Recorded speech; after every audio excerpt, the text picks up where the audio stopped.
আসসালামু আলাইকুম। এখানে যে তিনটা লক্কা কবুতর দেখতে পাচ্ছেন না, তিনটাই কিন্তু পুরুষ। এটাও পুরুষ, এটাও পুরুষ, এটাও পুরুষ।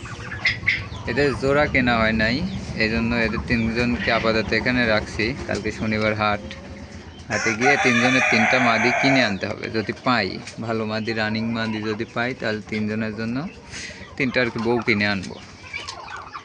এদের আপাতত বউ নাই, তো কালকে তিনজনের তিনটা বউ এনে তিনজনের বিয়ে দিয়ে আলাদা আলাদা ঘরে ট্রিটমেন্ট করে দেবো। মানে সংসার এক কথায় ব্যবহার করে দেবো। এখন সবাই একসাথে আছে, তো তখন সংসার ব্যবহার হয়ে যাবে। তিনজন কি কষ্টে শীতে কাটাচ্ছে। শীতের মধ্যে বউ ছাড়া যে কি কঠিন। হ্যাঁ, কি কও তুমি, কি কও তুমি, কি কও? সবাই আমার কবুতরগুলোর জন্য দোয়া করবেন।